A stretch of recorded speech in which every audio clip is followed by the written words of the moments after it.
All right, so Michael writes in. He says, hey, Josh, what do you think about this portfolio? I don't know his age. I don't know his income needs or anything. I just don't know, but I don't know who this guy is other than he just writes in. He says, what do you think about this portfolio?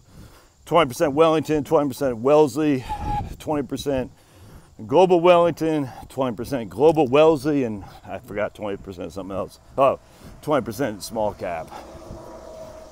Man, I got no qualm with that. I don't see the purpose there, frankly. What I mean by that is Wellington and Wellesley are the mirror image of each other, essentially. You know, Wellesley is what, 35% stocks, 65% bonds. Wellington is 65-35. I get no qualm with that. I just, a lot of redundancy there for sure, it seemed to me. And in of itself, that's not that big of a deal as long as the fees are low. And because these are Vanguard funds, the fees will be low. I own no international stuff, and I'm not saying you should not too. I just don't. So this would not be something I would recommend for me.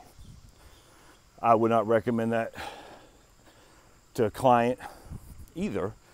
And the reason I don't, because I don't recommend anything other than what I don't recommend stuff. I say buy the index and be done with it, frankly. That's my recommendations.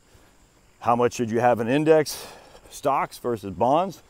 Well, that's what you're gonna have to make a determination of your risk. You know, how much risk can you afford on any given year? I don't know the answer to that.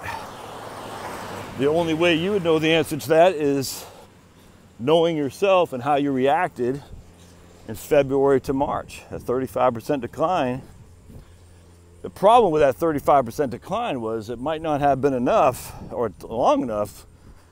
You might not even open your statement or logged in to see the pain that happened when your accounts fell 35%. So it might have been too short and too violent to actually make it where you go like, eh, I blinked an eye, I'm right back to where I was. That's the problem with that quick, violent reaction we had in February and March, is it's too fast. So then I'd say, what did you do back in 2001 and 2? And the problem with that is that's 20 years ago. Most people are still working, or most people who are 60 now were working.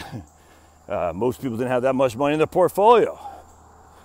So what they did in 2001 and 2, even if they stuck the course, which I did, but I was freaking 30 years old, you know what I'm saying? I didn't have hardly 2 freaking wooden nickels to rub together. So does that determine how I'll react going forward? No, it doesn't. But it gives you at least an idea, a window into how you would have reacted potentially now. But I mean, that's 20 years ago, you're a whole different person. So I don't know. I mean, I just think if you looked at 2000, 2001, and 2002 and were able to just brush it off, that's probably a good indication that you'll be able to brush off another decline. 2007, 8, and into 2009 is another example, but again, that was relatively quick. That was 18 months, but so we had 3 years, 18 months, and then 1 month of this century of market declines.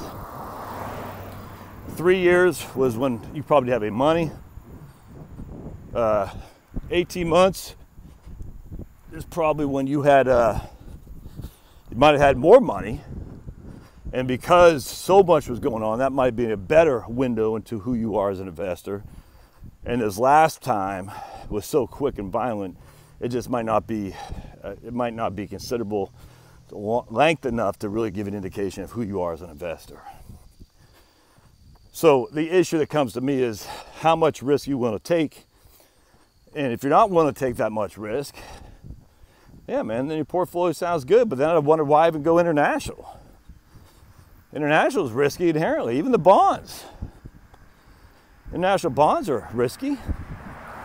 And then Vanguard International has a pretty heavy tilt towards China, if memory serves, and I think it does. That would concern me. That's why I stay away from international. Because international doesn't inherently just mean Europe. It means all kinds of stuff. And I just refuse to invest in Chinese companies. Now, I get it. If I own the index, I'm buying companies that are certainly engaged in China, which pisses me off. But what are you going to do, man? Hell, the U.S. is engaged with China. So if you own government debt, I mean, we trade with China with their slave labor. So there's no, as long as you're investing in securities, there's no escaping this, which stinks. They have the stupid BDS moving against Israel. Be nice if they had the BDS moving against China. Just shows you who the BDS people are. They're commie lovers, anti-Semites, commie lovers for sure. Be nice if the BDS movement actually stood for something that would actually help people, but they don't, because their hearts are with the commies. Sad. For some reason, Israel is always the whipping boy. The weirdest thing, man. The weirdest thing. All right, so I don't own any foreign stocks. I don't own any bonds. For me, I say, look, I don't know your risk tolerance. I just look at it like this: 20% Ginnie Mae, 80% total stock index, and done. You might need more in Ginnie Mae, 30, 40%, something like that. That's fine. That was what I would do. But I don't know you. I have no idea what your situation is. No idea at all. So you have to think about that a little bit. But you asked for my opinion. I told you. That's just my opinion. All right. Hope this helps.